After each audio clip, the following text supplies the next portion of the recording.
Yes, and I have to say this about histamine issues specifically, both histamine intolerance and MCAS. The more you suffer, the more you suffer. It's not like a Herx reaction, okay? So it's not like you get through it and then it's better. No, there's just more histamines floating around now. The problem compounds. So it is not safe or healthy if you have a histamine issue to go on these tremendous detoxes or protocols because your body triggers a threat response.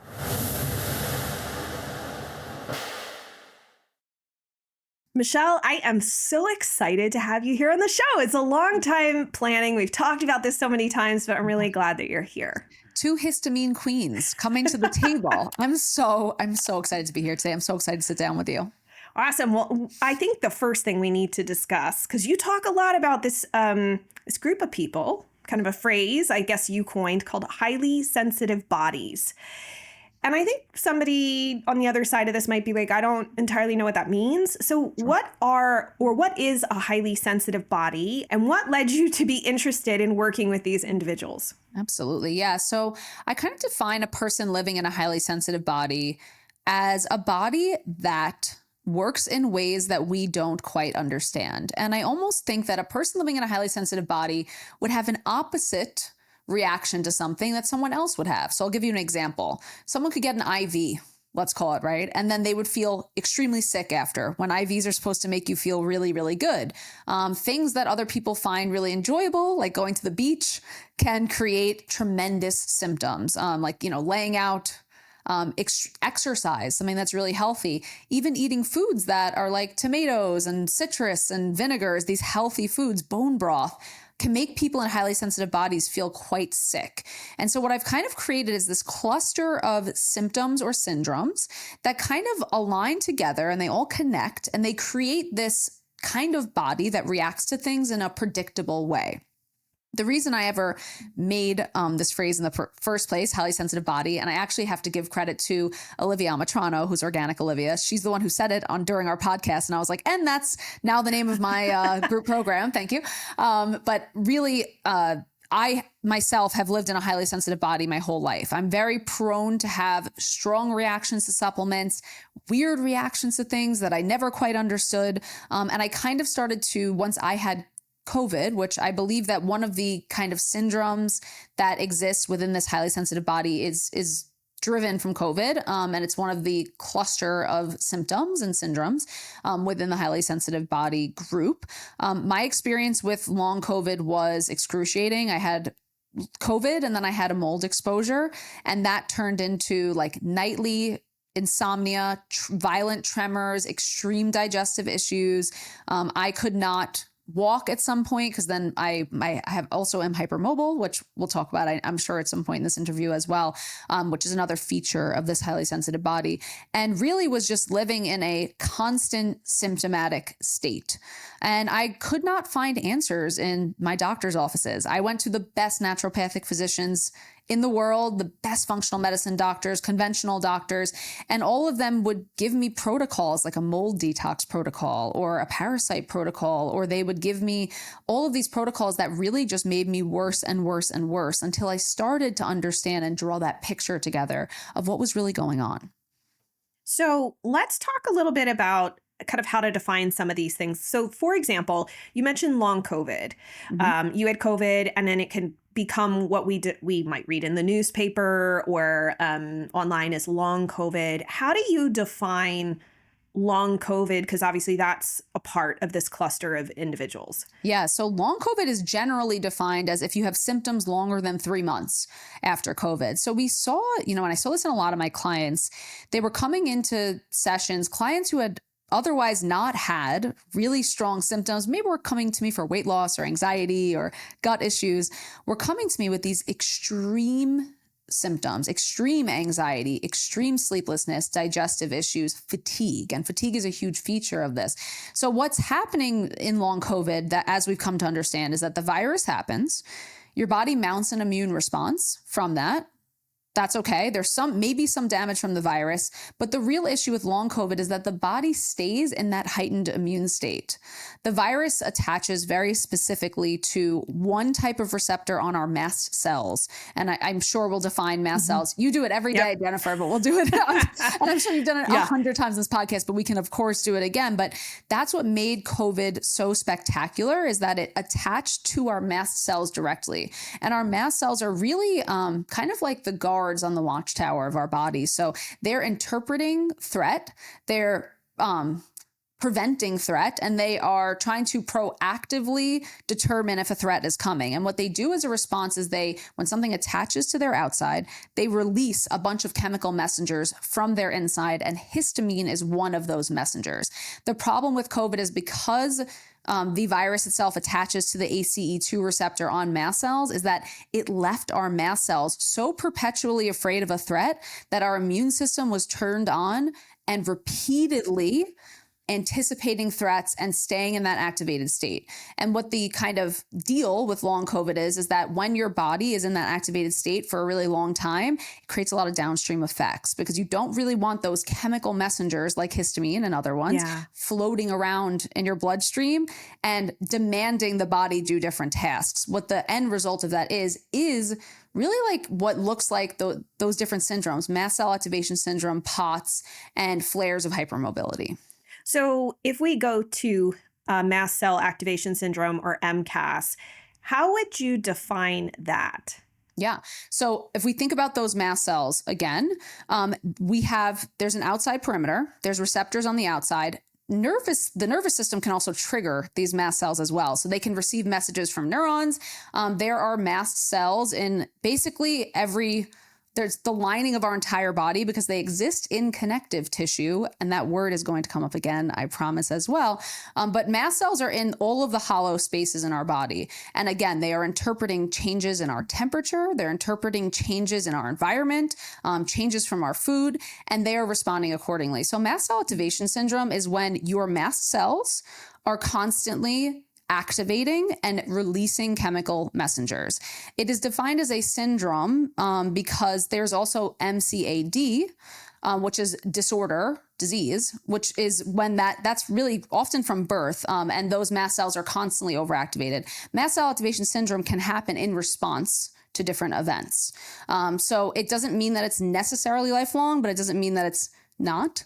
And it's different for each and every person. And so those chemical messengers are constantly being released as mast cells are constantly being activated. And in a body that is not good at getting rid of those mediators, or a body that's not good at detoxing, that again can cause a lot of problems. It's not only histamines, there's thousands of chemical messengers that can be released from those mast cells. This episode is brought to you by my line of professional grade supplements called NutriQuel. I crafted these supplements especially for those struggling with chronic skin rash issues, and base the formulations on my extensive research and clinical experience in my private practice. They are made from the highest quality ingredients and tested to be free of different allergens, so that you can support your gut, liver, and overall health with the formulas that I've found work best for my skin rash warrior clients without triggering a flare. I'm excited to share them with you, so check them out at quellshop.com and use the coupon code GET15OFF to get 15% off your first order. I'll put a link in the description below. And now let's jump back to the video. And in terms of POTS, because you mentioned that, and I don't know if listeners are going to know what POTS specifically is. Can you just quickly define that? So that way, moving forward, everybody's like on the same page. Absolutely. Yeah. POTS is postural orthostatic tachycardia syndrome, which literally means you change positions and your heart rate goes up. Fancy word for your heart rate goes up when you change positions. The reason that this happens is often because of some sort of nervous system dysfunction. So this is a really interesting thing. POTS, these heart rate changes, if someone had heart rate changes, Jennifer, they would go to a cardiologist, right? That's the first place you would think to go. Yep. The issue with POTS is the reason that their heart's pounding when they stand up is because of their nervous system. POTS is actually a form of dysautonomia. It is not a cardiac dysfunction. It is literally your brain telling your heart when to pump and how fast to pump. So the signal comes from the brain. So the treatment for POTS generally looks like, how do we get really good blood flow? Because, and I'll give you a kind of the feeling of what someone with POTS might experience. Let's say someone is showering and they're in the shower and they feel like they get really dizzy and overheated in the shower, and it feels like their blood is kind of leaving their head.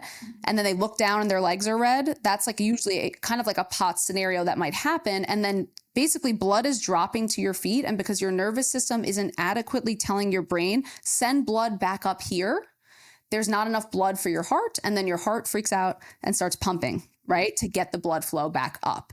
So what we often do in POTS is we give people salt so that we can get proper blood flow. It causes that vasoconstriction.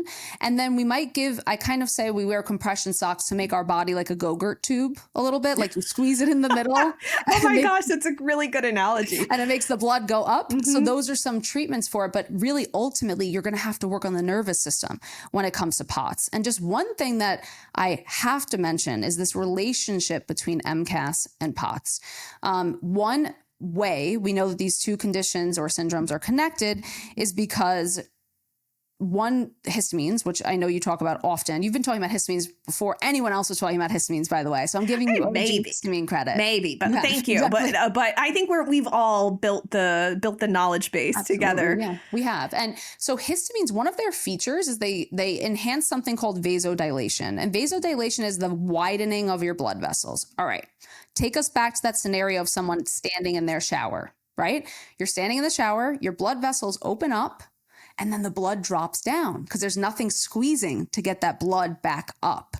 So constant histamine activation means constant vasodilation, which means you're not getting that blood flow back up. So it's really important, again, if someone's having those POTS symptoms, to look into histamines as well. It's really, really important. And I've probably seen hundreds of POTS clients at this point. I've never seen a POTS client without MCAS. But if you go to doctors, they will treat the POTS by saying, let's eat more salt, let's get your blood pumping, but they don't address the root cause, which is often MCAS. Interesting. Well, so I think we should dive a little bit more into the MCAS piece, because obviously I talk a lot about histamine, and we see online histamine intolerance. Everybody's like, I got histamine intolerance because I have this, that, and the other. Not everything is a histamine intolerance problem. But also, everything that's histamine intolerance is not an MCAS problem. So what is the difference between the two? Yeah. One main difference is histamine intolerance. And by definition, also histamine intolerance is it doesn't matter how much histamine you produce. It's that your body is not comfortable receiving the histamine that is there already. The main difference between MCAS and histamine intolerance is going to be the other chemical mediators, elastases, cytokines, tryptases. That's going to be a big differentiator. Is it that your mast cells are overacting, or is it that your body is just not tolerant to histamines being in the bloodstream? So someone who has MCAS is going to need a much more robust approach than just taking an antihistamine, because you have to address the other 1,000 chemical mediators as well, even though antihistamines can be quite amazing and effective for symptom management, for sure. Do you feel like somebody who has MCAS, like I kind of define it or differentiate it between MCAS is sort of like where we start to enter or need the support at times of like a medical doctor, because obviously there are medications that you need prescribed. It's not just over-the-counter antihistamines that may be helpful in certain cases, whereas with histamine intolerance, yes, it can be severe, but I feel like there's this tipping point of where you then go, hey, I'm over here in this one bucket on the right-hand side of histamine intolerance, and then you can kind of tip over into MCAS, and then if it gets worse, it can tip over into where it becomes that like disorder or disease portion. Great question. Yeah, I definitely think it's always really good to have a doctor on board. How realistic that is varies That's true. A lot. I don't think... Okay, this is a very controversial statement. I don't think the doctor's office is the place where MCAS is treated mostly, because there's so many lifestyle factors that impact it. Like if you have a stressful phone call, that can trigger a histamine reaction where you could be having temperature. You could be having a rash on your entire body. The thing about histamines in general that are so threatening is that they look like you need to go to the ER. They affect your vital signs, right? They affect your temperature. They affect your heart rate, your blood pressure. They affect things that would indicate an emergency situation. So in that situation, if you ever feel that way, you must go to a doctor. It's not even a question. However, I do believe that MCAS needs to be really aggressively looked at from a lifestyle perspective. So absolutely. Here's the tricky and frustrating thing about histamines. The more histamines you have floating around in your blood, the more your body produces them. So the benefits of a temporary low histamine diet or something like that is that if you have less floating around, your body doesn't produce more, which is a really frustrating thing that the body does that, by the way. And I wish I could change the design on that. So definitely, if you have persistent and constant histamine issues, it can lead to triggering the mast cells to produce more, and then you can spill over from just having a histamine intolerance into a larger issue. So absolutely, I agree with you. And MCAS in doctors' offices, they'll often treat with mast cell stabilizers. So it's not just antihistamines. It will stabilize the entire mast cell to try to slow down the pushing out of the chemicals. So yes, there are different medical approaches, but you have to treat it through the nervous system and lifestyle. It has to be. Well, so I do have some questions on that, but I did want to ask you, do you think that there is something that, like, whether you're over on Instagram posting or you're probably not one of those people like gets up and starts scrolling. I tend to think most of us are sort of like, we check in and then we go out. Like, we're not like hanging out all day, right? I mean, it's just so stressful. But let's just pretend you're over there and you see these posts. Do you feel like there's things that you're seeing consistently that people are posting about MCAS that it's just wrong? It's like bad information. I really feel like a low histamine diet does very little in the case of MCAS, even though I think short term it's kind of necessary sometimes. I think thinking that you're kind of working at the root cause or that you are getting anywhere with MCAS by only doing a low histamine diet is such a misconception. I also have to tell you, Jen, like I see all the time online people posting about the rash side of it, the allergy side of it, but I'm missing that experience of extreme panic and extreme insomnia. I've had a client who didn't sleep for 21 days straight because of histamine issues. Oh my God, that's awful. She was having psychosis as a result of it. I mean, it was extreme, and otherwise she really had never had mental health issues before this. And that's something I really want to mention too, is that like, we're talking about the sensation of standing up and feeling so dizzy and your heart pounding out of your chest and you feeling so adrenaline-y, I guess I would say, that you're awake all night. I mean, these are extreme symptoms that people can be experiencing. So to chalk it up to like, do you have seasonal allergies and that's your MCAS thing? I'm like, I've never even met someone who that's like one of their top 5 symptoms, like that's just not the experience. And really because histamines are also very arousing because they want to keep you alert. So I just want to tell you this really quick story. I had this client, a different client who had severe insomnia that could not be treated through medications. She was on 7 different psychiatric and sleep medications. She could not sleep and she would sleep 1 to 2 hours a night. By the time she came to me, I just downloaded with her and it really became obvious this was a histamine issue. I actually gave her Pepcid, which is an antihistamine, by the way. And of course, you know that. But for listeners, Pepcid, that acid blocking drug, is also an antihistamine because there are histamine receptors in your stomach. So the more stomach acid you have, the more histamine you produce. So this client, I said, just take a Pepcid before you go to sleep. I just want to see. She has not had a sleep issue in 3 years. Wow. She has slept perfectly for 3 years. Now, I'm not saying by any means that medication is a cure-all. Right. And there are side effects to taking Pepcid long term. So we're not suggesting that's like your end all be all. Especially when it comes to skin, right? Yep. It's not even a question. Well, even digestion. Like we need stomach acid. There's importance. But that is a huge, how interesting is that you were able to help her in such a simple way. Okay. I literally was telling I have a like inner circle group and I was just today, I was like, I know you guys don't like this, but if you are getting really itchy, sometimes you take a Zyrtec and just see as a test, does it make things better? I know that it's a med and a lot of times we think they're really bad, but like that can help you. That's information to know, did that help, did that not?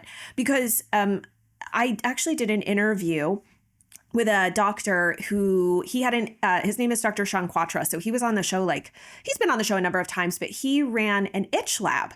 And so cool. He studied histamine and he presented papers on the work they've done that all itch is not histamine driven. And in fact, most itchy skin is not histamine driven. And so I think that's a big eye opener here when you see, like you're saying, do you have a skin rash? Do you have eczema? Are you itchy?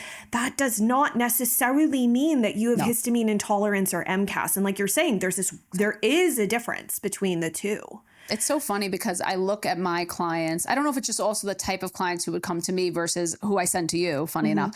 But my clients are not, most of them don't have skin stuff. That's actually not what, and they do have, all of them have histamine issues. That's why they're now at this point, that's why people are really coming. But what I say about MCAS, it has a wisdom about it.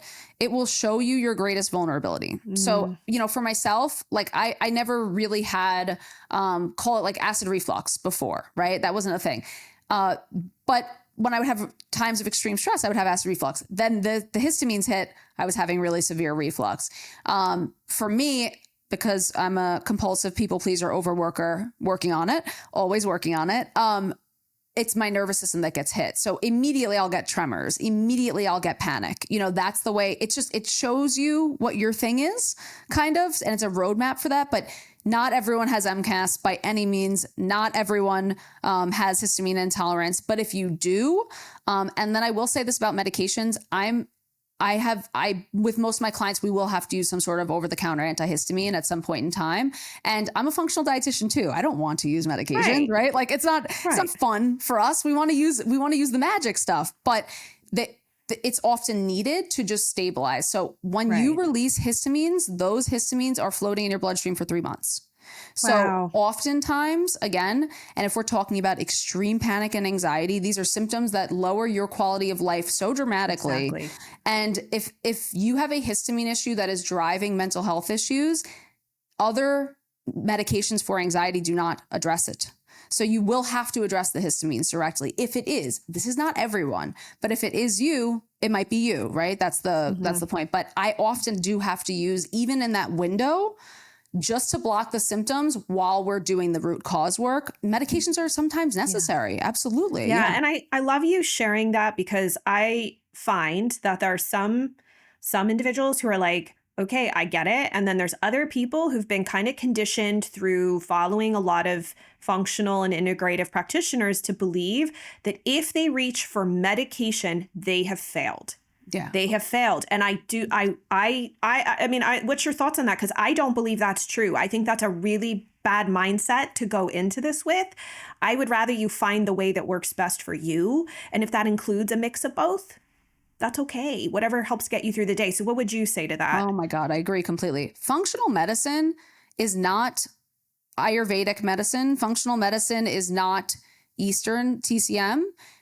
Functional medicine is root cause medicine using every tool we possibly can get our hands on. That's really what functional medicine is. How do we affect the root cause while mitigating symptoms? Every tool is on the table for my clients.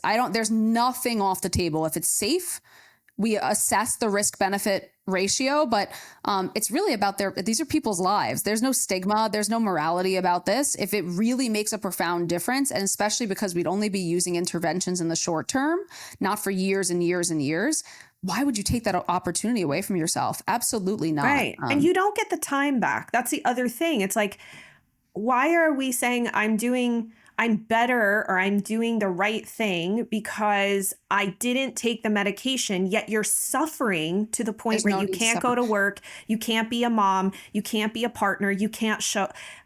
Yes. And I have to say this about histamine issues specifically, both histamine intolerance and MCAS. The more you suffer, the more you suffer. It's not like a Herx reaction. Okay. So it's not like you get through it and then it's better. No, there's just more histamines floating around now. Now you just have the problem compounds. So you really, and I don't want to scare people because I've seen people heal from histamine issues every single day in my practice. There's no, No, Right. no fear Same. around it. Exactly. You've been working for years. You've been working with these clients, but it's not like when you go to, when you go to a functional medicine doctor and they say, oh, you're detoxing, that's why you're sick. If you are repeatedly feeling worse, you are literally getting worse. So it is not safe or healthy if you have a histamine issue to go on these tremendous detoxes or protocols, because your body triggers a threat response. And if you can't detox those particles properly, where are they ending up? Recirculating and in your skin. So you have to make sure also that not only if you are beginning a detox or something like that, that your body can handle the detox, your liver has the nutrients that it needs. I mean, again, this is like, I'm so in Jennifer Fugo land. Like We're on the same page about many things. I can't even like look at you about the liver. I'm like, this is the liver queen. Okay. I'm like, I can't even look at her about the liver and the gut. But honestly, if your body cannot detox properly and you have an overactive immune system that's constant, what is that? Mm-hmm. Let me mount a threat. What is that B vitamin? I don't want that B vitamin. I don't know what that is. You're not going to get the results from those protocols. So you really have to stabilize histamines first. You have to. Well, I also wanted to ask you really quickly, because we're talking about this. You mentioned about the connective tissue disorders like Ehlers-Danlos syndrome and whatnot. You've talked about that. Like, what is going on like, where's the connection there between mast cells? And because you said that's kind of like happened to you. Yeah, I love it. So I cluster these conditions, MCAS POTS and hypermobility, all together in a bundle. And it's because one leads the other, leads the other. So in hypermobility, there's either the genetic side of hypermobility, and then some people have just generalized joint hypermobility, which I mean, literally like your joints extend past the point that they're supposed to. So I'm like a bendy knees kind of hypermobile. So my knees go backwards kind of when I'm standing. It looks like that. And my hands too, as you can see. Yep. So you're basically hypermobility on the genetic side, which would be there's different types of Ehlers-Danlos syndrome, EDS, you might see it online, is a connective tissue disorder. Connective tissue lines our joints, our bones, and our blood vessels.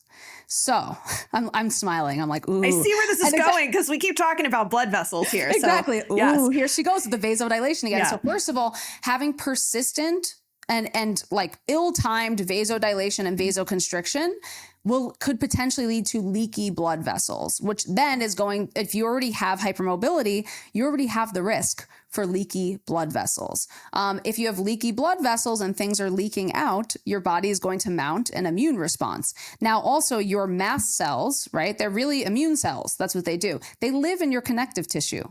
So if there is perceived leakiness, inflammation as a result of it, if there is perceived you move your joint out in the wrong place, your mast cells are going to react and say, oh, you shouldn't have done that, essentially. Now, POTS, again, is related to our nervous system function. There is dysautonomia features of hypermobility, as well as our brain doesn't have the connection, because we can't build connective tissue properly to send blood flow the right place, to hold us up properly, because our joints and our bones don't hold us up, essentially. So the issue is, let's say there's someone with hypermobility. What's very common is a subset of hypermobility, or a location, is having something called upper cervical instability. So what happens in hypermobility is that while your brain is supposed to send the signal to your stabilizer muscles to hold you up, and this is like the stabilizer muscle of this part of our body. Yeah, the Instead, throat. it's like it's throat, cervical spine. Yeah, exactly. Yeah. This is supposed to hold us up. And people with hypermobility, we don't get that message. We get, this should hold you up. Not as stable. So what ends up happening is we don't have the structural integrity to hold us up. We're kind of like bobbleheads, because our body doesn't have it. So what happens is we have impaired, there's your vagus nerve is in your neck, right? Mm-hmm. So here's the issue with the POTS.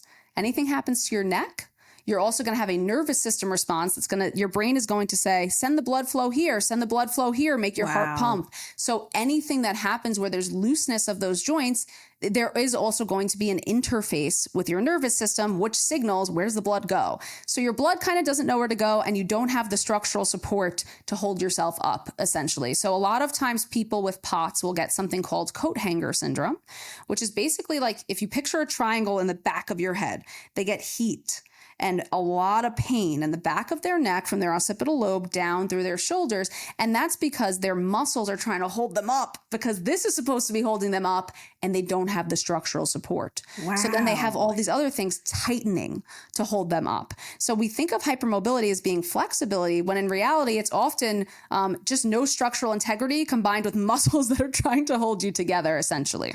Wow, that is so fascinating. I mean, I feel like, so I know, I really wish like I had one of those 3-hour podcasts, because like I have so many questions, and I just like, I love talking about this, and you are just, I love the work that you do, because I know how committed and passionate you are to helping people. And this is a really, like you shared in the beginning, this is tough. This is not like, oh, I'm a little itchy, I eat this food and I feel itchy. Like these are life potentially wrecking situations. I want to give you a statistic on that, if you don't mind. Go ahead. They were doing this state by state study, and they found that two things. One, they found that about 34% of the U.S. population on average has long COVID, by the way. So the numbers of this are extreme, and I put MCAS and POTS under that long COVID umbrella. That's the first place I go when I hear someone has long COVID.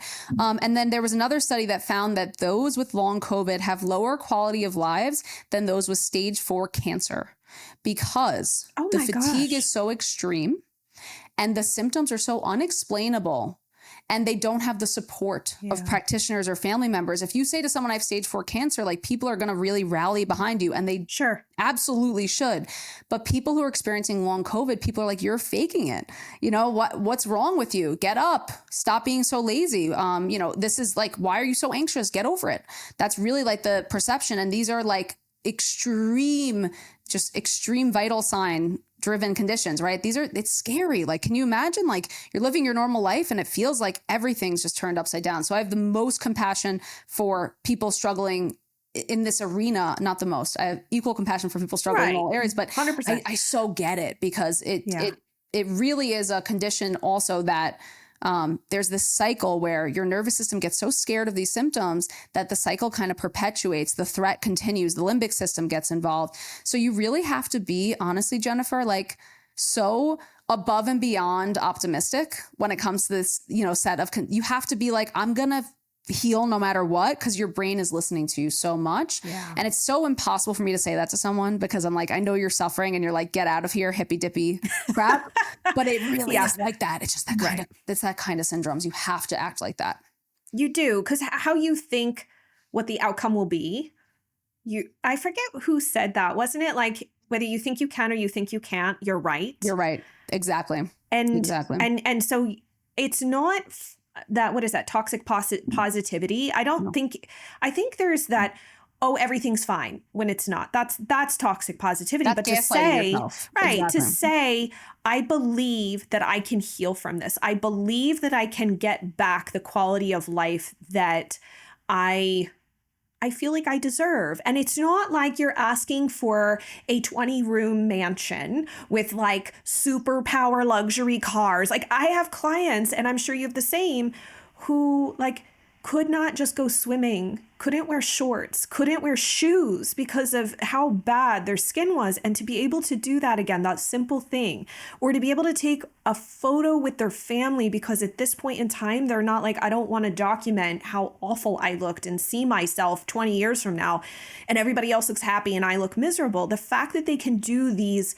common, simple experiences of life that make our life so good and sweet. And regaining your identity too. Exactly. Because the pain side of the skin conditions that you're talking about can be so extreme. And like you said, aesthetically, it can be so challenging that, having a moment where you're not thinking about even fixing the problem, not even thinking about the pain of the problem, but thinking about fixing it and regaining those moments. I mean, it's worth it. All of it's worth it. 100% agree with you. And to get your you back in all of that.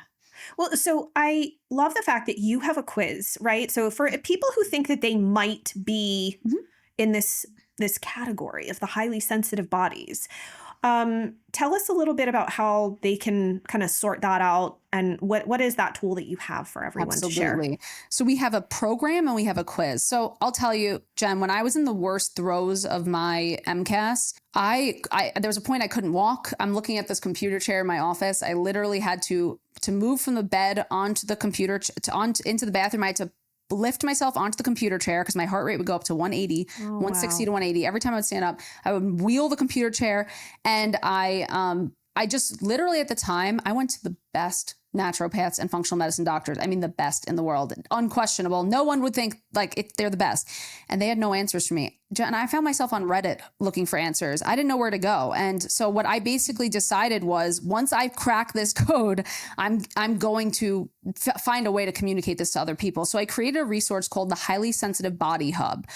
It's literally an information center and you can search based on symptoms you have. So it can be like dizziness, fatigue. And you can also search based on, is it MCAS POTS, long COVID, or hypermobility?